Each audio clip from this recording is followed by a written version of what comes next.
दोस्तों 2003 में एक स्टैम्प पेपर स्कैम हुआ था। उसी की स्टोरी मैं आप लोगों के लिए लेकर आया हूँ। ये स्कैम कोई छोटा मोटा नहीं बल्कि 30,000 करोड़ का स्कैम था जो एक फ्रूट बेचने वाले ने किया था। कोई भी स्कैम यूं ही एक झटके में नहीं हो जाते। इनको प्लान करने में कई लोगों की मेहनत और कई साल लग जाते हैं, तब जाके होता है एक सक्सेसफुल स्कैम। तो बने रहिए हमारे साथ ताकि आपको भी ये वंडरफुल स्टोरी पता चल सके।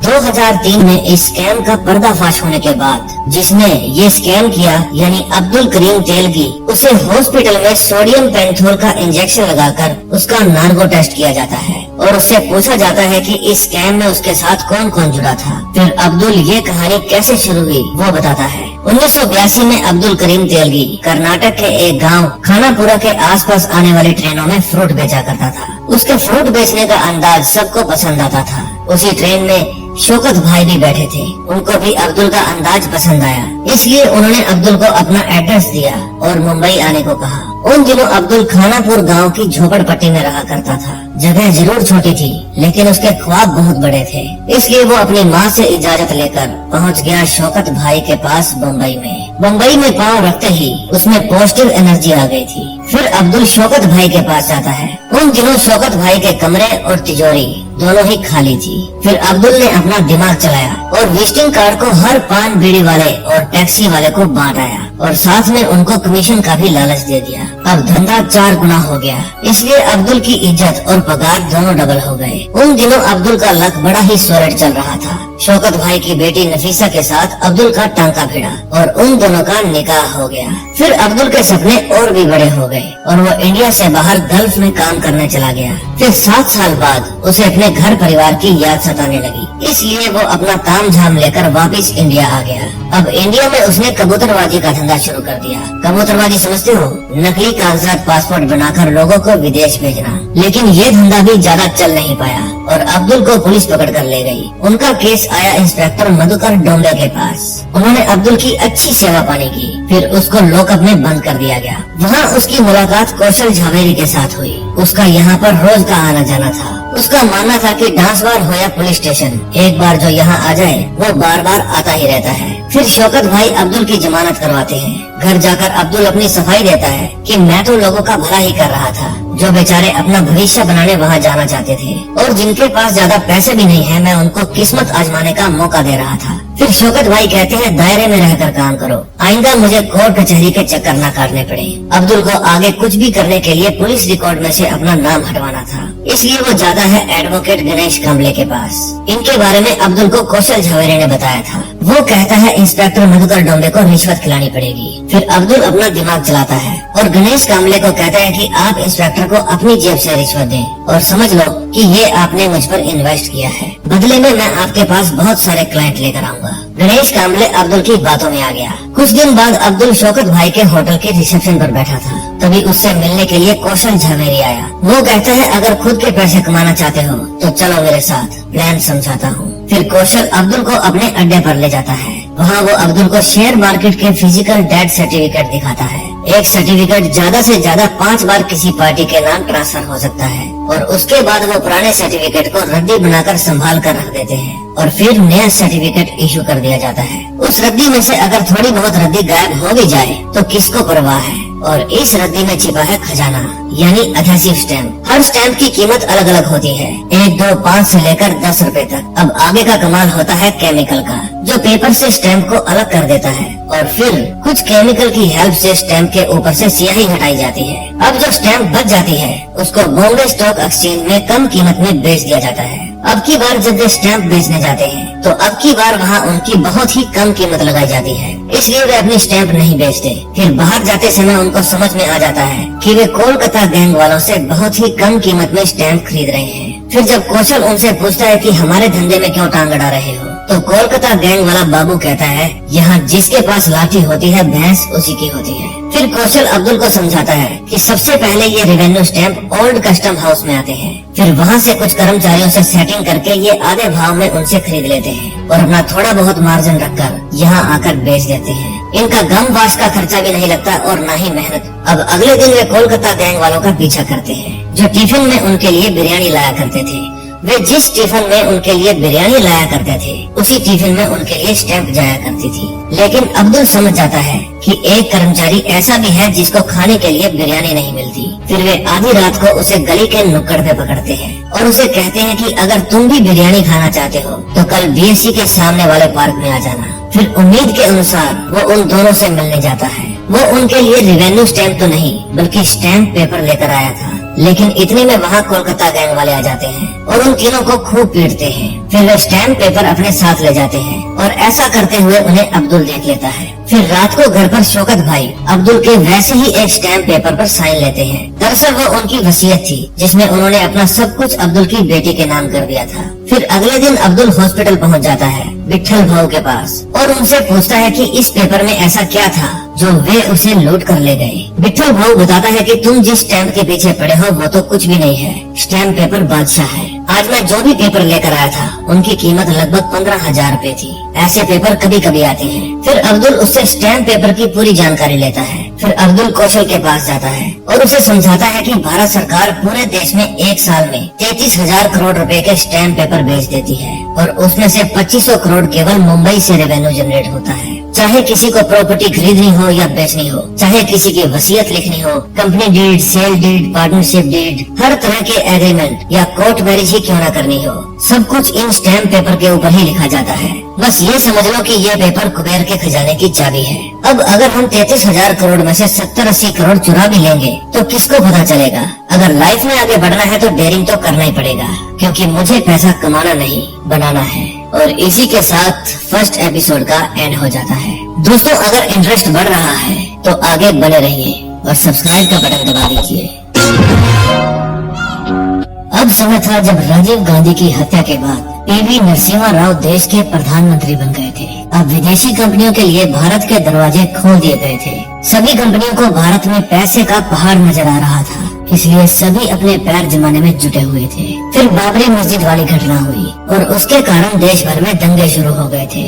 ऐसे माहौल में भी इन दोनों की प्लानिंग चल रही थी कि 33,000 करोड़ के हलवे में से एक चम्मच हलवा कैसे निकाला जाए। अब्दुल बताता है कि स्टैंप पेपर का सफर नासिक से शुरू होता है। देश भर में बिकने वाले स्टैंप पेपर यहीं पर छपते हैं। अलग अलग कीमत वाले स्टैंप पेपर का वजन भी अलग अलग होता है। लाखों रुपए के स्टैंप पेपर पूरी सिक्योरिटी के साथ ट्रकों में भर दिए जाते हैं। इनको देश भर में पहुंचाने के लिए ट्रेन का भी यूज किया जाता है। नासिक से ट्रेन बॉम्बे भेजी जाती है और वहाँ से बम्बई की खपत के हिसाब से बहुत सारे stamp paper old custom house आते हैं। फिर लाखों करोड़ों रुपए के स्टैंप पेपर पूरे देश भर में डिस्ट्रीब्यूट कर दिए जाते हैं। लेकिन इनको ट्रेन के बॉम्बे पहुंचने से पहले चोरी को अंजाम देना था। लेकिन मुश्किल ये थी कि रेलवे सिक्योरिटी के नाक के नीचे से चोरी करी कैसे जाए। फिर ये रेलवे स्टेशन पर जाकर पूरी सिचुएशन का जायजा लेते हैं। पेपर्स को डबल चेक करने के बाद पूरे माल को नोट किया जाता है। फिर उनको बक्सों में डालकर सरकारी सील लगा दी जाती है और उसके बाद उसे मालगाड़ी में रख दिया जाता है। अब मान लो मालगाड़ी में चोरी करके ये ना भी पकड़े जाए, लेकिन इनकी चोरी पकड़ी जाएगी। अब प्लान ऐसा बनाना था कि चोरी एक बार नहीं बार बार की जा सके।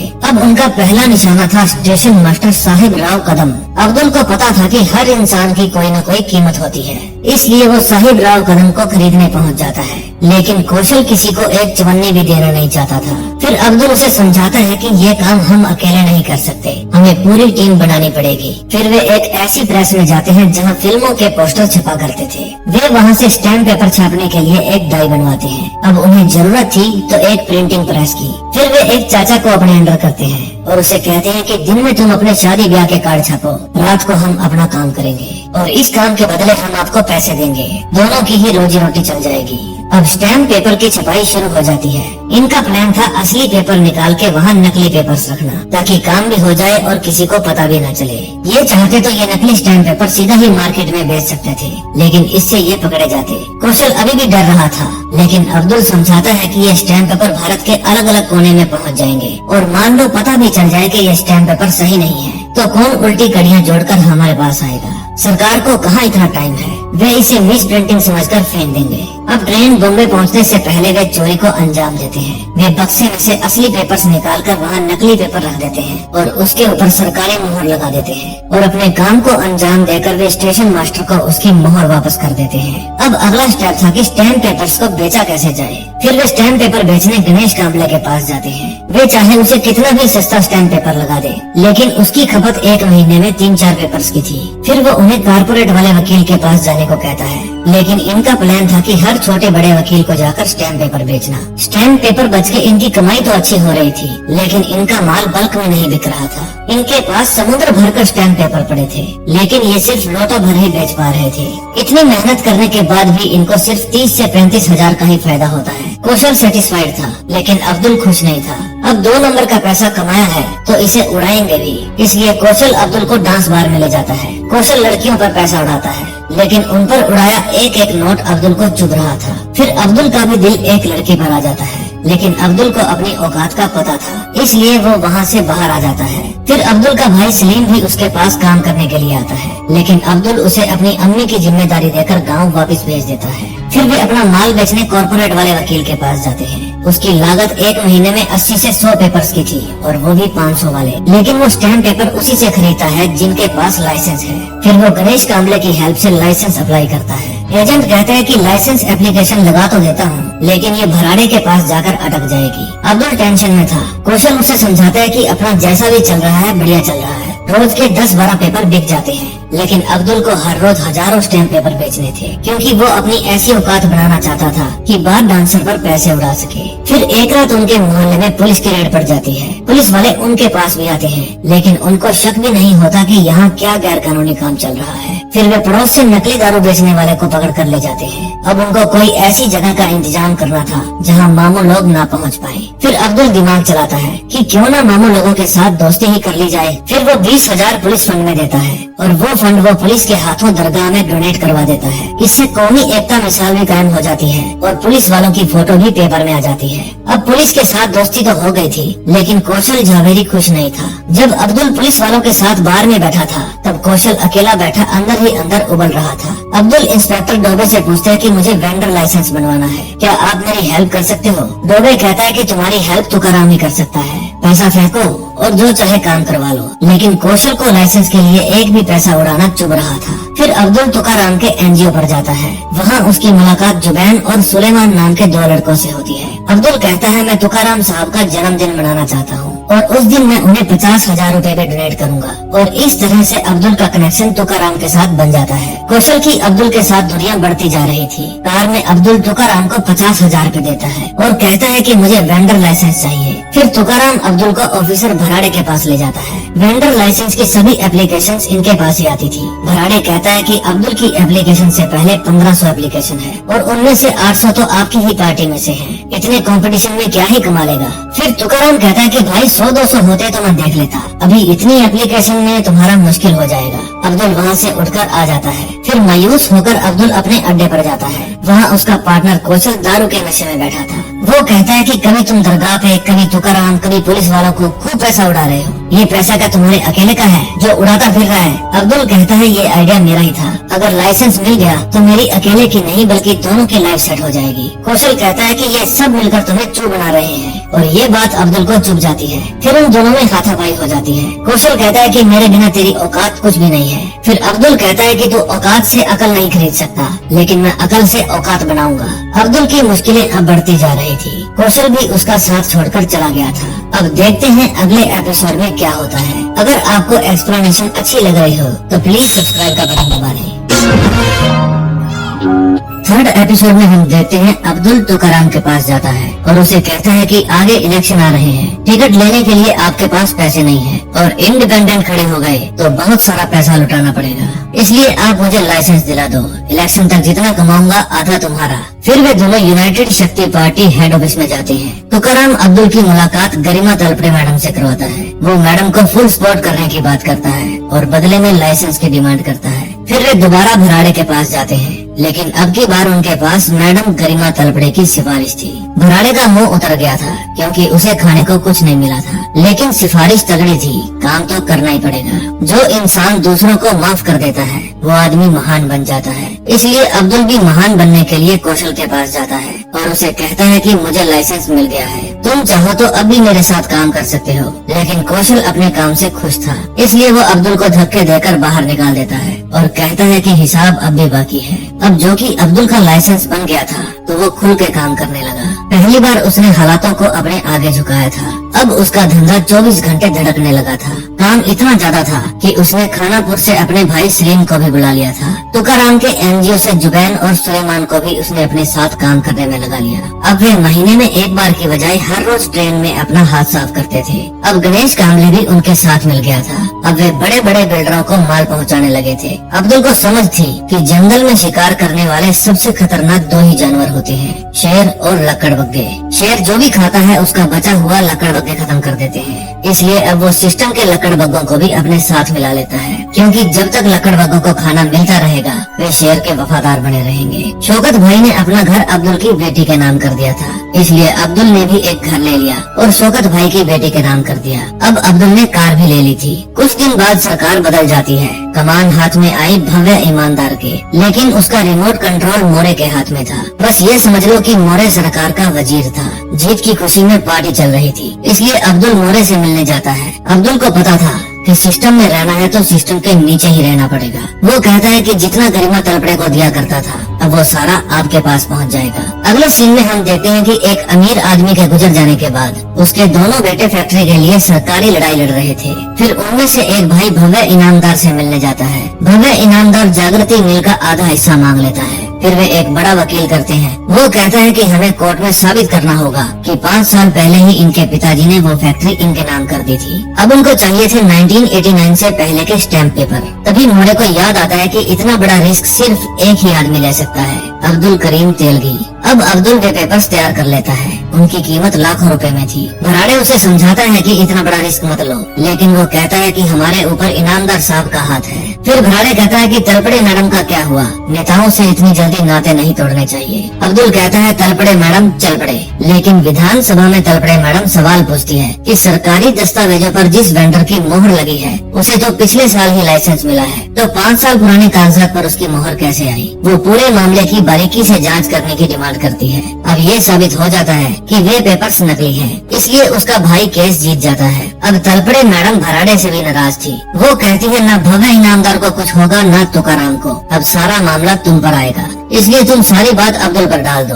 अब सिस्टम के सारे लकड़बग्गे शेर को समझाते हैं कि तुम्हें ही सारा इल्जाम अपने सिर पर लेना होगा, यही तो पॉलिटिक्स है। एंड में सब सफेद कपड़े वाले बचकर निकल ही जाते हैं। फिर कोर्ट अब्दुल का वेंडर लाइसेंस कैंसिल करके तुरंत जुडिशियल कस्टडी में भेजने का आदेश देती है। अब्दुल के हाथों ने जिन जिन लकड़बग्गों को खाना खिलाया था वे लकड़बग्गे अभी भी उसके खाने का स्वाद भूले नहीं थे, इसलिए उसे पकड़कर ले जाने वाले सभी पुलिस वाले एक एक करके गायब हो जाते हैं। फिर गणेश कामले कहता है भैया इधर नहीं जाना, हमें तो खिसकना है। अब कानून के हाथ अब्दुल को पकड़ने के लिए छोटे रह गए थे, लेकिन तलपड़े मैडम संसद भवन में फिर से हंगामा कर देती है और उन 5 लकड़बग्गों को डांट पड़ती है और अभी की अभी अब्दुल करीम तेलगी को पकड़कर लाने का ऑर्डर मिलता है। फिर रात को पुलिस अब्दुल करीम तेलगी को पकड़ने उसके घर जाती है। ऊपर से ऑर्डर आया था, मानना तो पड़ेगा ही। वे जबरदस्ती अब्दुल को उठा लेते हैं, फिर उसे जेल भेजा जाता है। अब सिस्टम में सभी को इन खिलाने वाले हाथों का पता चल गया था, इसलिए अब्दुल को जेल में थोड़ा बहुत VIP ट्रीटमेंट मिलता है। फिर जेल में अब्दुल की मुलाकात जेके से होती है। वो एक मशीन मैकेनिक था।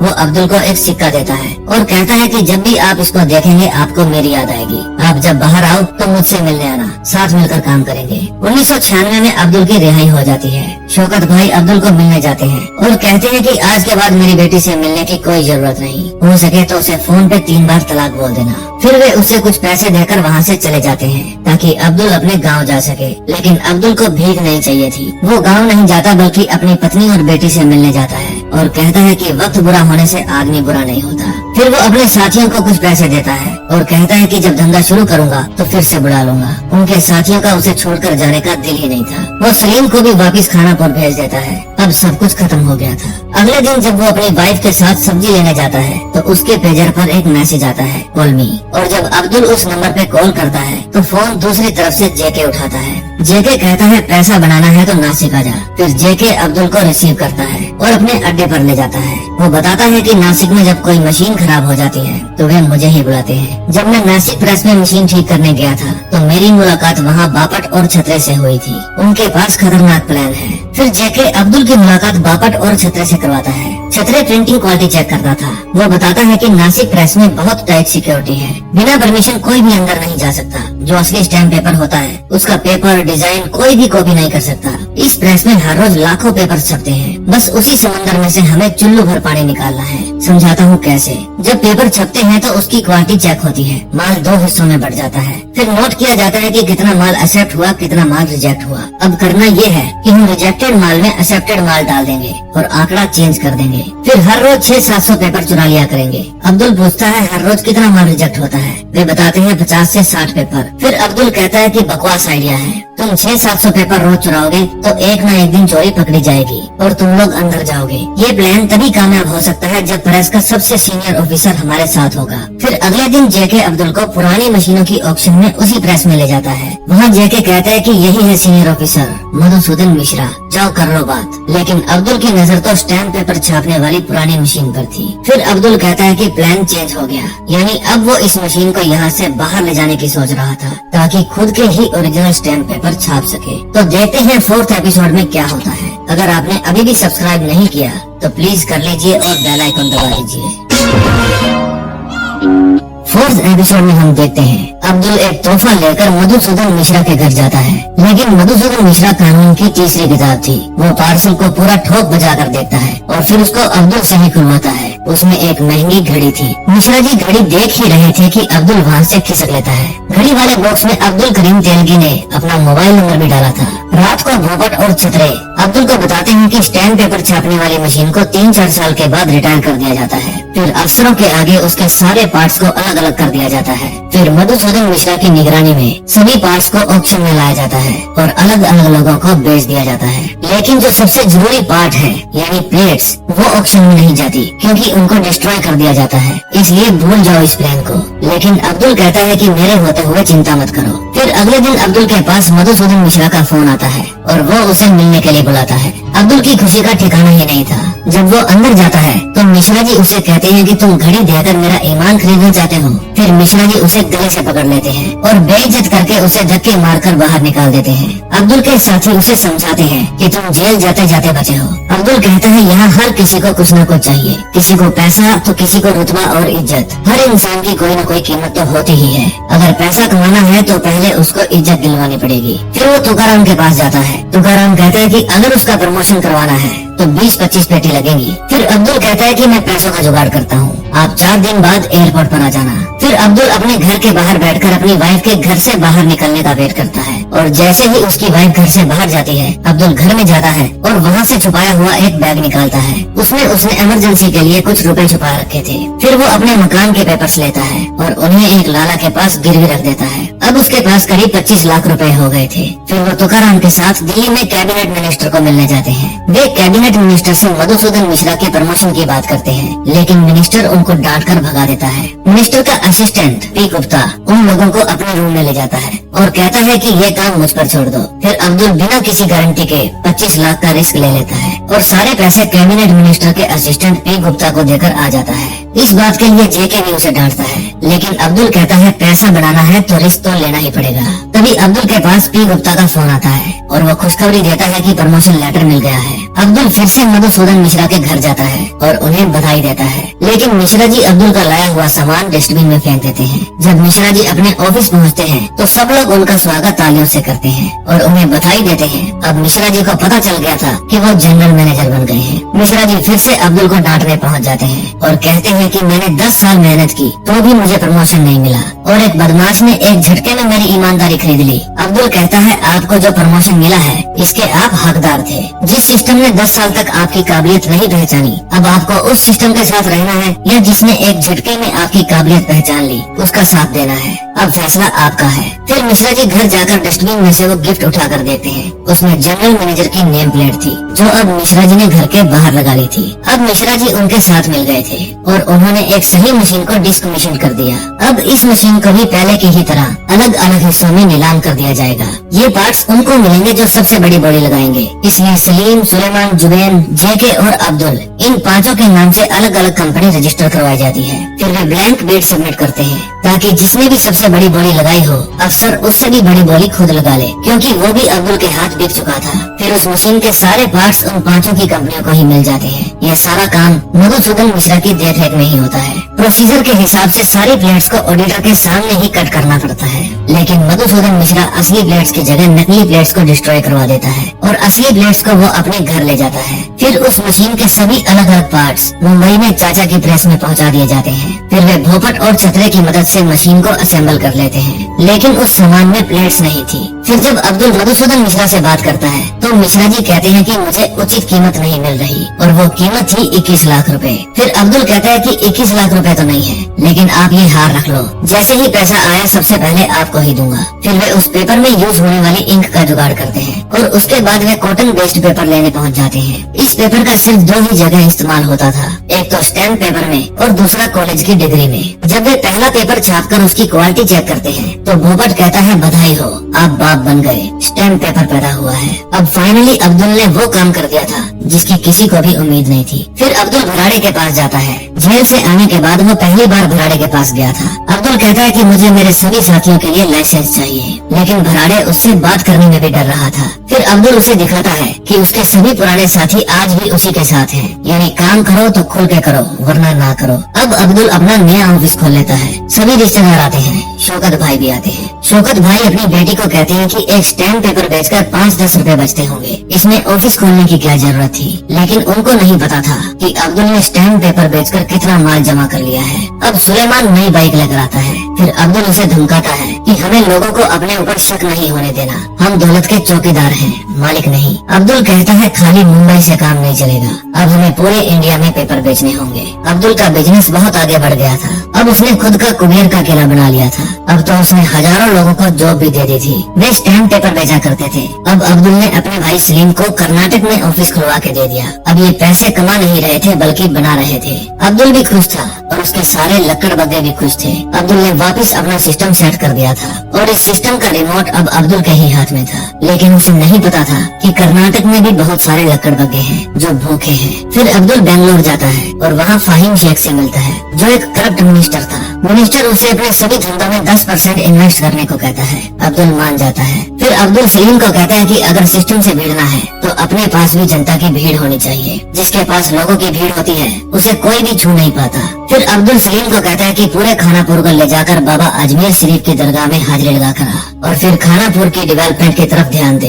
अब वे खानापुर में खुद का ही एक बड़ा घर ले लेते हैं। अब शौकत भाई भी इस दुनिया से चलाना कर जाते हैं। फिर जून 1998 में वे अपने ऑफिस में एक मीटिंग रखते हैं। अब्दुल को समझाया जाता है कि अगर और ज्यादा माल बेचना है तो कंपटीशन खत्म करना होगा और उनका कंपटीशन सीधा सरकार से था। अब ये सरकार को तो अपने रास्ते से हटाने से रहे। फिर अब्दुल मधुसूदन मिश्रा के पास जाता है और उसे ये सरकारी प्रेस बंद करने के लिए कहता है, यानी गवर्नमेंट ऑफ इंडिया की सबसे बड़ी प्रेस नासिक प्रेस। मधुसूदन गुस्से में कहता है तुम्हारी बुद्धि भ्रष्ट हो गई है क्या? पूरे देश की इकोनॉमी की बैकबोन है ये प्रेस। अब्दुल कहता है परमानेंट ना सही, मेंटेनेंस के नाम पर कुछ दिन के लिए बंद की जा सकती है। एक बार मार्केट में स्टैम्प पेपर की किल्लत हो गई तो हमारे ही स्टैम्प पेपर बिकेंगे। अब अब्दुल ने सीधा सरकार से पंगा ले लिया था और इसी के साथ 4th एपिसोड का एंड हो जाता है। 5th एपिसोड में हम देखते हैं नासिक प्रेस में मशीन ठीक करने के लिए इंजीनियर बुलाए जाते हैं। अगर मशीन अपने आप खराब हुई होती तो ठीक भी हो जाती, लेकिन इस मशीन को खराब किया गया था। अब बारी थी माल की, यानी कि जो माल ऑलरेडी दूसरे शहरों में जाने के लिए तैयार है उसको कैसे रोका जाए। फिर अब्दुल भराड़े को एक फ्लॉपी देता है और उसको आई लव यू कहता है। फिर जब ऑफिस जाकर भराड़े उस फ्लॉपी को कंप्यूटर में लगाता है तो सभी कंप्यूटर्स में आई लव यू नाम का वायरस फैल जाता है। अब भराड़े के ऑफिस में भी हाहाकार मच जाता है। ऐसा करने के पीछे अब्दुल का मकसद ये था कि कौन से शहर में कितना माल भेजना है ये सारा रिकॉर्ड इन्हीं कंप्यूटर क्वार्टर्स में था। अब मान लो जहाँ पर 3000 पेपर्स भेजने थे वहाँ 30,000 पेपर्स जाएंगे, और जहाँ 30,000 पेपर्स भेजने थे वहाँ 3,000 जाएंगे, और फिर माल मिसमैच हो जाएगा तो वापस भराड़े के ऑफिस में आ जाएगा। और 20-25 दिन अब्दुल खूब माल छापेगा। कर्नाटक में सलीम भी खूब माल छाप रहा था। फिर अब्दुल उसे फोन करता है और कहता है कि खानापुर में लोगों की खूब भलाई करता जा, ताकि आगे जाके हालातों से लड़ना ना पड़े। तभी अब्दुल की मशीन बंद पड़ जाती है। वर्कर कहता है कि अगर इस मशीन से और काम लिया गया तो पेपर की क्वालिटी खराब हो जाएगी। इसका मतलब अब टाइम आ गया था एक और मशीन बढ़ाने का। फिर अब्दुल मधुसूदन मिश्रा के पास 50 पेटी भेजता है और बदले में उनके लिए एक और मशीन का जुगाड़ हो जाता है। अब सारे मशीन मिलकर 24 घंटे पैसा छाप रहे थे, लेकिन पैसा चीज ही ऐसी है, मन में लालच आए बिना रहता नहीं है। सुलेमान लालची हो गया था, इसलिए वो अब हेरा फेरी करने लगा था। ये उसका रोज का काम हो गया था। उधर कैबिनेट सेक्रेटरिएट मुंबई में एक कमेटी बिठाई जाती है। भराड़े और मधुसूदन मिश्रा से ये जो मिसमैनेजमेंट हुई है इसका हिसाब मांगा जाता है। फिर वे उनसे 10 दिन का समय मांगते हैं ताकि सब कुछ पहले जैसे ठीक कर सके। उधर खानापुर में लोगों को खुश करने के लिए कभी स्कूल तो कभी शौचालय का उद्घाटन किया जा रहा था। लोग वहाँ पर सड़क बनवाने की डिमांड करते हैं। अब्दुल उनको आश्वासन देता है कि बहुत जल्दी ही सड़क बनवा दी जाएगी। फिर अब्दुल फहीम शेख के पास फोन करता है और उसे बताता है कि पूरा खानापुर तो समझो अपने अंडर हो गया, अब टिकट देने का इंतजाम करो। फहीम शेख कहता है इलेक्शन तो आने दो,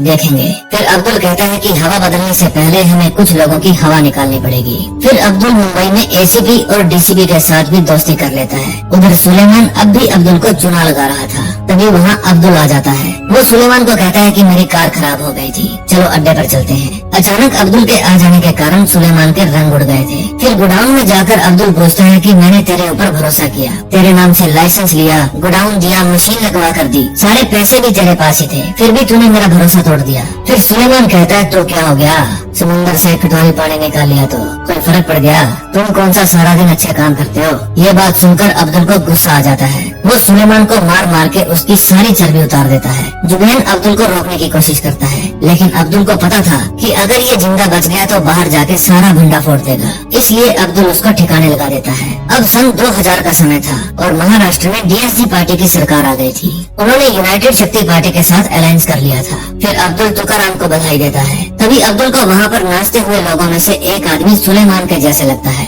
और उसे देखकर अब्दुल की तबीयत खराब हो जाती है। फिर उसकी वाइफ उसे डॉक्टर के पास लेकर जाती है। डॉक्टर उसे टेंशन न लेने की सलाह देता है, लेकिन इतने में अब्दुल के पास टेंशन भरा फोन आ जाता है। दरअसल कुछ गुंडों ने उसके अड्डे पर आकर उसके आदमियों को पीटा और वहाँ आग लगा दी। फिर उसके साथी पुलिस वाले कहते हैं कि जब भी कोई नई पार्टी आती है तो अक्सर ऐसा होता है, अभी नए लोगों को खिलाने का वक्त आ गया है। फिर अब्दुल पैसों से भरा बैग लेकर यादव के पास जाता है और उनसे खुल के धंधा करने के लिए आशीर्वाद मांगता है। अब यादव साहब उसे एक खाली गोडाउन दे देते हैं। जेके अब्दुल को कहता है कि ऐसे कई गोडाउन हम खरीद सकते हैं, लेकिन आपने यादव से क्यों लिया। फिर अब्दुल कहता है सरकार उसकी, जगह उसकी, तो लोगों की नजरों में हम भी उसके। अब यहाँ हमें तंग करने के लिए कौन आएगा, हमें बहुत माल छापना है, इसलिए हमें ऐसी और कई जगह लेनी पड़ेगी। अब कर्नाटक में भी इलेक्शन होने वाले थे। अब अब्दुल की सलीम को इलेक्शन में खड़ा करने की पूरी तैयारी थी, इसलिए लोगों से कई तरह के वादे किए जाते हैं। कुछ दिन बाद 31 दिसंबर सन 2000 की रात आती है। अब्दुल जेके को लेकर नए साल का जश्न मनाने डिस्को में जाता है। वहाँ और भी कई छपरी नल्ले बेरोजगार बिजनेसमैन आए हुए थे। जो लड़की अब्दुल को पसंद थी, फिर अब्दुल उसके ऊपर पैसे लुटाता है। जेके को बहुत अजीब लगता है, जैसे फर्स्ट टाइम अब्दुल को अजीब लगा था। तभी वहाँ पर बैठा एक छपरी उठता है और जाकर उसी लड़की पे खूब पैसे उड़ाता है। ये बात अब्दुल को जमती नहीं, फिर वो और पैसे मांगता है और जाकर उसी लड़की पे उड़ा देता है। फिर उन दोनों में पैसे लुटाने का कंपटीशन हो जाता है। दूसरी पार्टी भी तगड़ी थी। फिर अब्दुल के पैसे खत्म हो जाते हैं। वो छपरी अब्दुल को औकात बोलकर छेड़ता है। फिर जेके अब्दुल को जबरदस्ती वहाँ से बाहर ले जाता है। फिर बाहर जाकर अब्दुल डिस्को के मालिक शकी को फोन करता है। उसके बाद अब्दुल फिर से अंदर आता है और छपरी को आवाज देकर कहता है रुक, और उसके बाद वो लड़की पे इतना पैसा लुटाता है कि सिस्टम हैंग हो जाता है। छपरी को नहीं पता था कि उसका पंगा किससे पड़ गया। जेके खड़ा खड़ा देखता ही रह जाता है। उसे पता था कि जो भी हो रहा है सही नहीं है। फिर वो छपरी को आवाज देता है औकात। जब सुबह अब्दुल उठता है तो उसका फोन बजता है। फोन था मधुकर डोंबे का। वो कहता है अब्दुल तू बहुत बड़ा चू है जो बार में एक लड़की के ऊपर 90 लाख उड़ा दिए। अब्दुल कहता है किसी ने गलत अफवाह उड़ा दी। वो लड़की भी रात को अब्दुल के ही कमरे में थी। तभी तुकाराम का फोन आता है। वो कहता है मेरे पूरे इलेक्शन में 90 लाख खर्च नहीं हुए और तूने एक झटके में लड़की के ऊपर उड़ा दिए। तभी रावत का फोन आता है। वो कहता है कि पिछला हिसाब फिनिश, अब नई डील के अकॉर्डिंग हिसाब होगा। तभी जेके का फोन आता है। वो कहता है कि सुबह से 50 फोन आ चुके हैं, अब ये सभी भूखे लकड़बग्गे हमें काटने को दौड़ रहे हैं। शराब के नशे में अक्सर इंसान को पता नहीं चलता कि वो क्या कर रहा है और ऐसा ही कुछ अब्दुल के साथ भी हुआ था। और इसी के साथ 5th एपिसोड का भी एंड हो जाता है।